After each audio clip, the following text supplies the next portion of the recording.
Olá pessoal, tudo bem com vocês?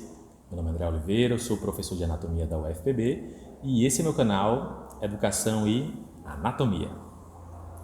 Hoje tem vídeo novo para a playlist de Sistema Nervoso. Hoje temos também uma convidada super especial para falar sobre as vias aferentes.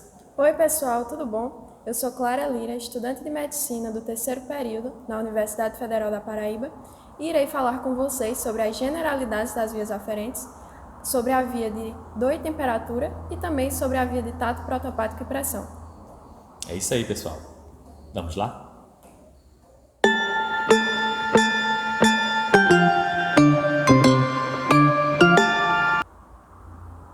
Bom pessoal, as vias aferentes elas são responsáveis por conduzir os impulsos nervosos originados pelos receptores periféricos até os centros suprassegmentares, ou seja, o cérebro e o cerebelo. Essas vias possuem elementos importantes, são eles o receptor, que capta o estímulo do ambiente, em seguida temos o trajeto periférico, que é o caminho que o impulso nervoso irá fazer desde o receptor até a entrada no sistema nervoso central. Temos também o trajeto central, que é o caminho percorrido no sistema nervoso central, englobando medula, bulbo, ponte, mesencéfalo e tálamo. A partir daí, temos a projeção na área de projeção cortical, tornando o impulso consciente, caso seja projetado no cérebro, ou inconsciente, caso seja projetado no cerebelo. Para ilustrar melhor, imagine a via de dor no seu corpo. Um estímulo doloroso, chegando no seu antebraço, será captado por receptores abaixo na sua pele. A partir daqui, o nervo espinal irá conduzir esse impulso até a medula espinal. Adentrando na medula espinal, temos o início do trajeto central, que se dirigirá até o tálamo e logo em seguida para a área de projeção cortical no cérebro, onde o estímulo ele vai se tornar consciente. Entenderam como todos esses elementos compõem as vias aferentes? Fiquem ligados que eu vou mostrar isso na prática.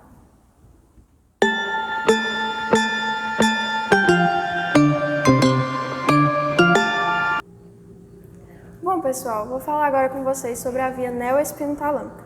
É a via responsável por conduzir os estímulos de dor aguda e também de frio e calor, ou seja, temperatura.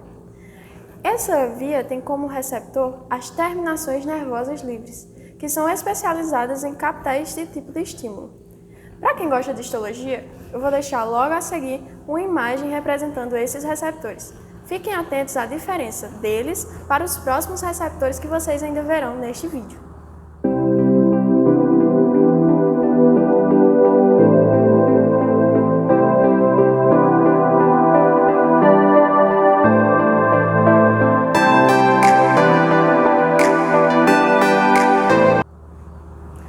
Bom pessoal, viram os receptores? Vamos falar agora sobre o trajeto que a via neoespinotalâmica faz. Inicialmente, temos o neurônio de primeira ordem. O seu prolongamento periférico está em contato com os receptores, trazendo o impulso nervoso. O corpo celular do neurônio 1 está no gânglio sensitivo espinal. E o seu prolongamento central faz sinapse com o segundo neurônio na coluna posterior da medula espinal. Observem que as fibras do segundo neurônio irão cruzar a medula por meio da comissura branca. E aqui as fibras atingem o funículo lateral, formando o trato espinotalâmico lateral. Observem aqui a representação pelos fios azul e o fio roxo. O trato espinotalâmico lateral então ascende na medula, bulbo e chegando na ponte vão se unir ao trato espinotalâmico anterior, representado pelo fio verde. Aqui eles formam o lemnisco espinal, que continua seu processo ascendente, seu trajeto ascendente, até atingir o tálamo. Aqui no tálamo, os neurônios de segunda ordem farão sinapse com os neurônios de terceira ordem, que estão localizados no núcleo ventral lateral do tálamo. Estes neurônios, então, projetarão suas fibras para a área somestésica do córtex cerebral, localizados no giro pós-central, que corresponde às áreas 3, 2 e 1 de Brodmann. Bom, para entendermos melhor essa via, vamos falar sobre a cordotomia, que é uma relação clínica importante. A cordotomia é um procedimento cirúrgico realizada em pacientes que têm uma resistência ao tratamento medicamentoso da dor. Vamos supor, então, que esse paciente sente uma dor muito forte na sua perna direita. Esta dor chegará na medula por meio do lado direito da medula. Aqui, as fibras cruzarão e atingirão o lado esquerdo da medula para então ascenderem e aí atingir as áreas suprassegmentares. Percebam, a cordotomia será uma secção transversal da medula, de modo que interrompe o caminho dessas fibras aqui para que a dor não ascenda para as áreas suprassegmentares, onde elas serão interpretadas. Desse modo, a cordotomia é uma secção acima e contralateralmente do local da entrada do estímulo doloroso. Pessoal, agora fiquem com um esquema que eu preparei para vocês sobre a via paleoespinotalâmica. Fiquem ligados. Bom, pessoal, eu trouxe aqui para vocês a representação da via paleoespinotalâmica, que é responsável por transmitir os impulsos nervosos relacionados a uma dor pouco localizada, que é uma dor profunda do tipo crônica, conhecida como dor em queimação. O seu trajeto inicial ele é semelhante à via neoespinotalâmica, como podemos observar aqui pelo neurônio 1. Porém, após a sinapse com o segundo neurônio, as fibras que vão para o funículo lateral, elas podem ou não ser cruzadas. Além disso, o trajeto ascendente ele acontece pelo trato espino-reticular. E esse trato ele vai ascender juntamente ao trato espinotalâmico lateral, se dirigindo a diversos núcleos da formação reticular. Nesses núcleos da formação reticular, no tronco encefálico, nós temos os neurônios de terceira ordem. Estes neurônios de terceira ordem, eles vão se dirigir a núcleos talâmicos que são diferentes da via anteriormente descrita, como, por exemplo, os núcleos intratalâmicos. Nos núcleos intratalâmicos estarão os neurônios de quarta ordem. Estes farão as projeções no córtex cerebral. Essas projeções, elas são diferentes das vias descritas, da via que foi descrita anteriormente, a via neoespinotalâmica, porque pode ir tanto para a ínsula como para o giro do cíngulo, por exemplo. Outra projeção que acontece é na amígdala. Mas observem que para chegar na amígdala, o impulso doloroso ele percorre um caminho diferente.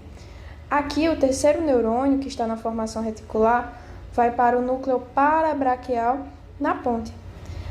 No núcleo parabraquial, nós temos o neurônio de quarta ordem, que irá se projetar na amígdala.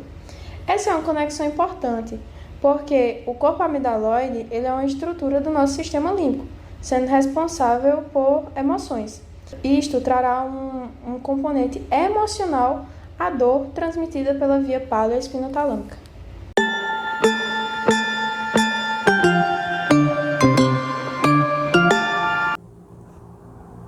Viram, pessoal, o esquema da via paleoespinotalâmica? Agora vamos falar sobre a via de tato, protopático e pressão. Essa é uma via responsável por carregar impulsos grosseiros, pouco localizados. O tato protopático, por exemplo, é um tato pouco discriminativo, em que não é possível distinguir dois pontos que são tocados sob sua pele. Também temos a pressão, que é uma sensibilidade grosseira. Os receptores dessa via são as ramificações dos axônios em torno dos seus folículos pilosos. Também temos os corpúsculos de Meissner e os corpúsculos de Ruffini. Vejam a seguir a representação desses receptores. Comparem eles com os receptores que vimos na via anterior. Comparem também com os receptores que ainda vocês verão ao longo desse vídeo.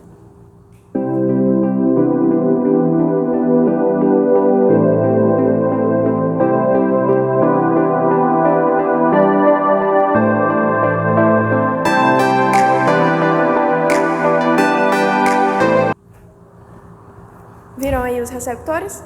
Bom, pessoal, agora vamos ver o trajeto aqui na maquete. Inicialmente, temos o neurônio de primeira ordem, cujo prolongamento periférico estará em contato com o seu receptor. Aqui temos o corpo celular do neurônio 1 no gânglio sensitivo espinal. Aqui temos o prolongamento periférico fazendo sinapse com o neurônio de segunda ordem, na coluna posterior da medula espinal. Estas fibras irão cruzar a medula por meio da comissura branca. e atingirão o funículo anterior da medula. Observem, formando aqui o trato espinotalâmico anterior, que ascende pela medula, bulbo, e aqui, na altura da ponte, quando se unem as fibras do trato espinotalâmico anterior com as fibras do trato espinotalâmico lateral, temos a formação do leminisco espinal. O leminisco espinal, então, ascende e aqui fará sinapse com os neurônios de terceira ordem, que estão no núcleo ventral posterolateral do tálamo.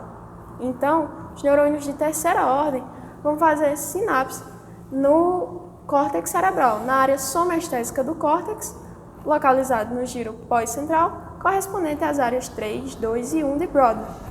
Pessoal, é válido ressaltar que todos esses estímulos, dor, temperatura, tato protopático e pressão, já tornam-se conscientes a nível talâmico, certo? Bom, fiquem agora com as explicações de outras vias aferentes feitas pela minha colega Luísa Sabino. Olá, meu nome é Luísa, eu curso o terceiro período de Medicina na UFPB e agora nós vamos falar primeiramente sobre a via da propriocepção consciente, da sensibilidade vibratória, do tato epicrítico e da estereognosia. Logo em seguida, veremos a via da propriocepção inconsciente.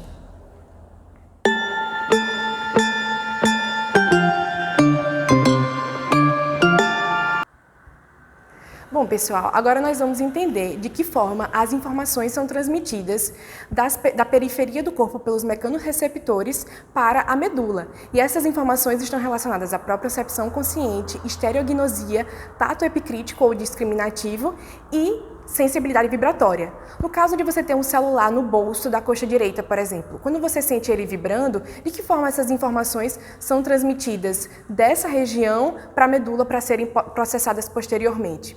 É importante a gente distinguir que o fascículo cuneiforme, ele vai transmitir mais as informações que vão entrar pelas raízes da região torácica alta e cervical, enquanto o fascículo grácil vai transmitir as informações que entram pelas raízes da região sacral, coxígea, torácica baixa e lombar. Então, são essas informações que vão, por exemplo, sair da coxa direita e vão ser transmitidas, justamente porque estamos falando dos membros inferiores, e vão ser transmitidas pelo fascículo grácil para a medula. Vamos começar pelo neurônio 1, porque esse seria o início da via do fascículo grácil e cuneiforme, certo? Como eu disse, o fascículo cuneiforme é aquele que vai transmitir informações das regiões mais superiores do corpo, e o fascículo grácil das regiões mais inferiores. De qualquer forma, eles vão seguir mais ou menos o mesmo caminho na medula. Esse aqui consiste no neurônio 1.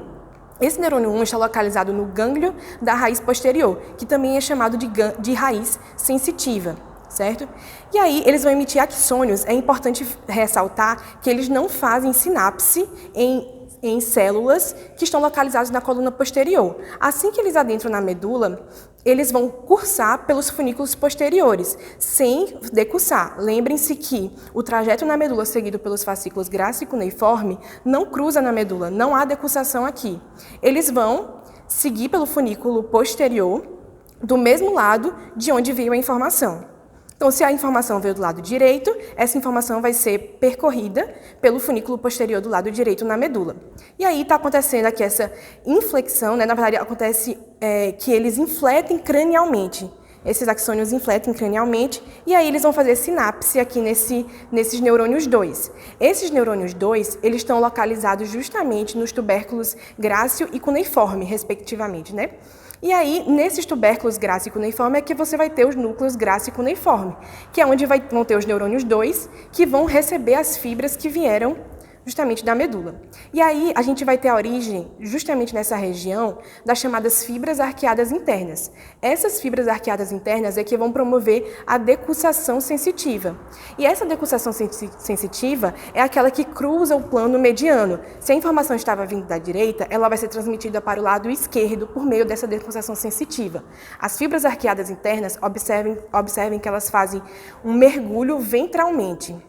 E aí, ao acontecer novamente aqui esse processo de subir, você vai ter a formação do leminisco medial. Esse leminisco medial ele vai subir em direção aos neurônios 3. Esses neurônios 3 estão localizados no núcleo ventral posterolateral do tálamo. E daí, essa informação ela vai ser difundida para toda a região do córtex somatosensorial.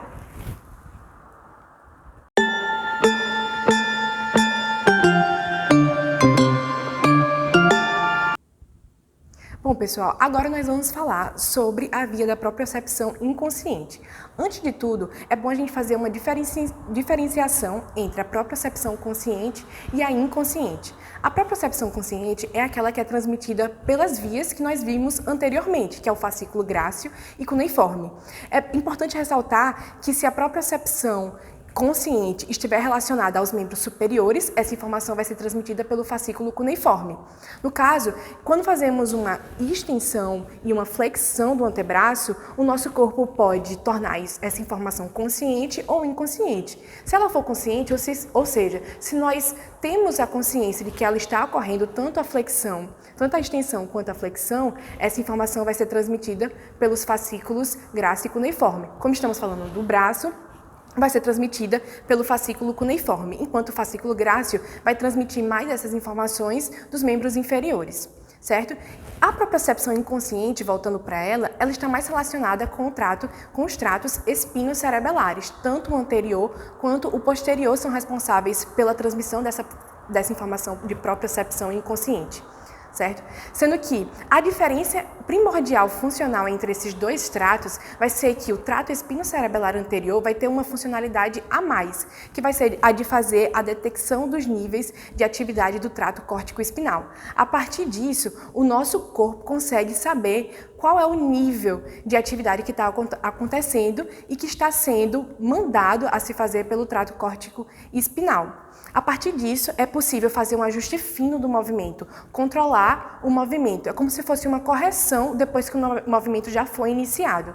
Agora nós vamos entender como acontece a transmissão dessas informações das regiões periféricas, né, que são transmitidas aqui são captadas pelos receptores, entram aqui para seguir nessas raízes posteriores. Lembre-se que estamos falando de informações de vias aferentes. Então, essas informações vão ser transmitidas, essencialmente, pelas raízes posteriores, que são as raízes sensitivas. Importante ressaltar que o neurônio 1 está localizado no gânglio da raiz posterior, que é a raiz sensitiva, e aí vai ser enviado um prolongamento, né? Os axônios eles vão adentrar aqui na medula e eles vão fazer sinapse com os neurônios 2. Esses neurônios 2 estão situados aqui na coluna posterior.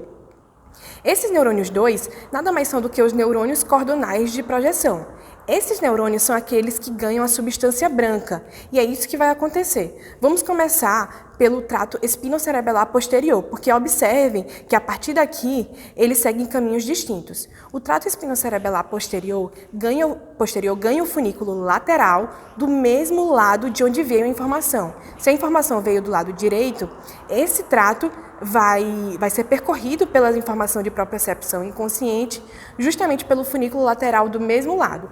Essa informação ela vai subir por todo o funículo lateral e antes de entrar no cerebelo, ela entra, na verdade, pelo pedúnculo cerebelar inferior. E não acontece nenhuma decussação. Como vocês podem ver, esse trato espinocerebelar posterior, ele segue um caminho direto na medula. E também entra no pedúnculo cerebelar inferior, no hemisfério cerebelar do mesmo lado de onde a informação veio. Agora vamos para o trato espinocerebelar anterior aqui, gente.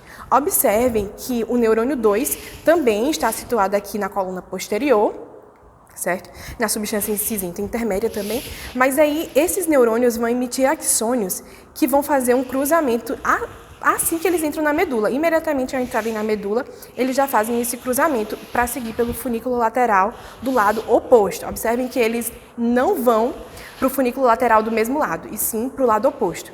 E aí eles seguem por esse funículo lateral, sobem, infletem cranialmente, né? E aí, olha que interessante, ele não vai entrar no hemisfério cerebelar do lado em que ele cruzou. Ele vai descruzar antes de entrar no cerebelo.